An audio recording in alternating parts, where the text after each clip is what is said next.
Hey everyone, this is All Things Tech, and in this video I'm looking at Sky Q Silver. Now this is the new offering from Sky, and this version is the Sky Q 2TB box. It comes with a second box which we'll also look at, and also you can hook it up to two iPads and the interface on the iPad, which we'll do in another video and just show you, but here's a quick glimpse. Also looks very good indeed. There's new controllers, which has got a touch sensitive sensor bit there which you operate. And the difference between the main box of the old box compared to the new, as you can see, is demonstrated above. And the one to the right is the mini hub, and that's the last version of the HD box that was shown. So this is the interface, folks, and as you can see, it's very, very different from what you've seen before.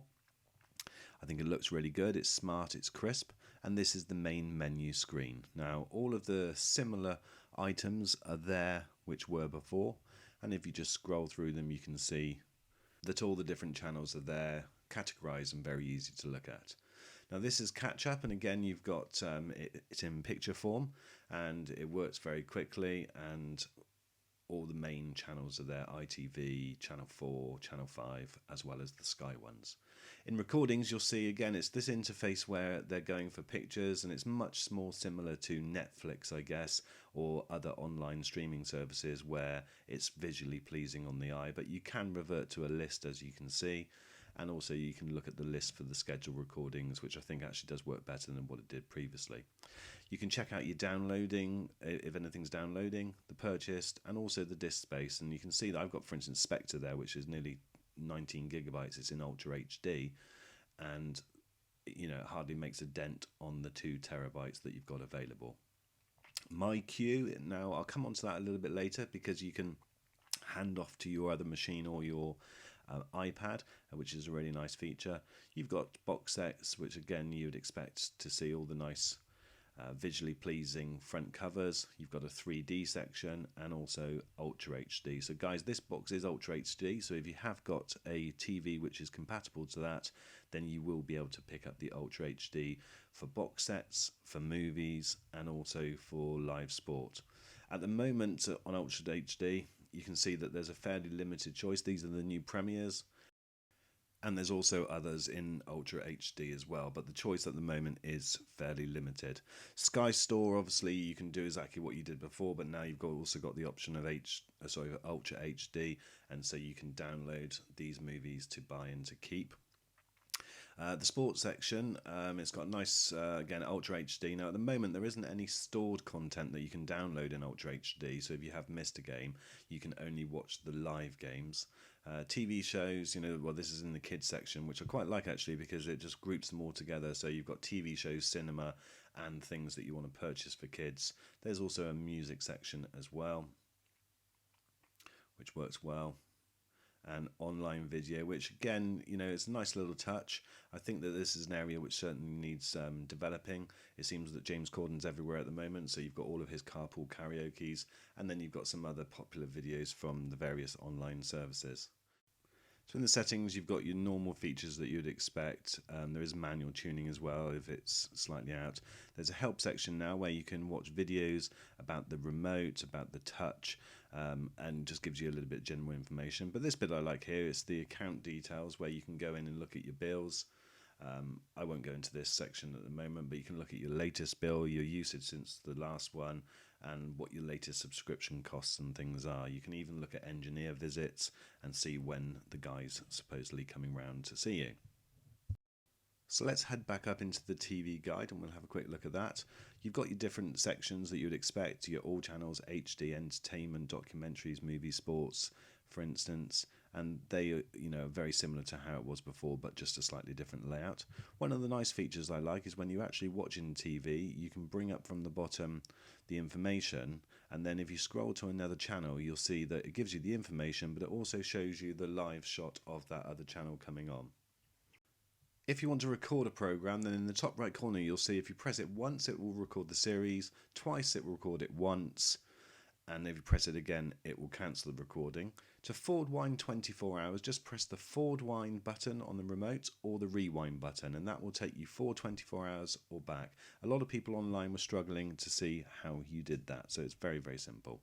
Live pause, it comes up on the screen like this now, and again you can rewind or forward wind, and it comes up with the time that you're at and where you are in the program. And if you leave it long enough, the blue line will continue to see how far you're behind. You can see it just creeping out now. Now this is live pause, so if you want to hand this off to your other mini hub, so your other mini box, you press pause and then record on the main box. Then this is my second box. You go into my queue and you'll go to continue, and you'll see that the program is there, which we paused in the other room on the main box, because all of the recordings are on the main box, and a few seconds later it will start, which I think is a really good feature, and I really like that, definitely. Now, one area I'd like to see develop over time is the app section from online video.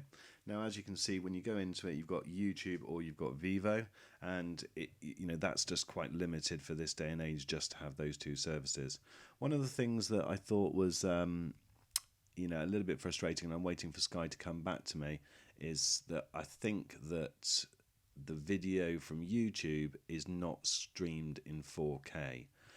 It certainly didn't look 4K when I went onto it, and when I checked the settings, so you can go into the settings, the actual thing to change on other mediums where you would change the format of the video, so over on the right hand side, the settings side there, it doesn't give you the option to go on it. So better turn the TV back on. So it's it's something which is just frustrating, and I'm waiting to find out whether it is streamed in 4K, but it certainly didn't look like that to me. Now, one of the other very good features about this Sky Q box, in fact both boxes, is they've both got Airplay now built in. So if you've got an iPhone or an iPad, then you can just literally go to the Airplay section, and you'll see that the Sky box will be called, like mine's called 533 or something. So I just select that, and then when I go into my music, I literally just send it to the Airplay, which will be to the Sky, and it comes up very, very quickly and starts playing. And then when you take it off of that, it will stop almost immediately and go immediately back to either the TV guide or whatever screen you're on. If you're actually watching TV, it will just go immediately back to the TV show that you were watching. So a nice feature. So folks, on to remote controls. Now, if you've got the Sky Q Silver package like myself, you've got the spare box, and these two come with the main box. You also get another one of the cheaper looking plastic ones, which come with the second. So you'll actually get 3 remote controls. This is the latest edition. It's the one with all the features, and it's got the gimmicky thing, I think, which is the touch. Now that's where the center circle there, you just swipe up, swipe down, swipe left and right, and that navigates through the TV guide. Now I found that tiresome. I much prefer just having my finger in on one button where I can just scroll down very quickly, and that's where the other controller comes in. You can see the forward wind, rewind buttons. Remember, those are for the forward winding 24 hours, for instance, in the TV guide. The second remote control is a lot more basic. It does feel a little bit cheap, but actually it probably serves a better function, and I certainly would prefer that. But here's my Harmony Ultimate remote, which I actually use, and I think that is much better. It's got the swipe function, but it's also got the buttons at the bottom that you can just navigate through. So there you go, guys, that's Sky Q. I'm going to leave you now with the technical specifications, and so you can see exactly what you get with it, what the HDMI sockets are, for instance, and you can have a read through that. But thanks for watching this video. Just to let you know, I'm going to be doing 2 more videos, which are going to be 10 things I love about Sky Q, and also 10 things I hate about Sky Q. And it'd be interesting to see whether folks that take up the Sky Q offer will feel the same way. But thanks again for watching this. This is All Things Tech. Check out my next videos and please subscribe.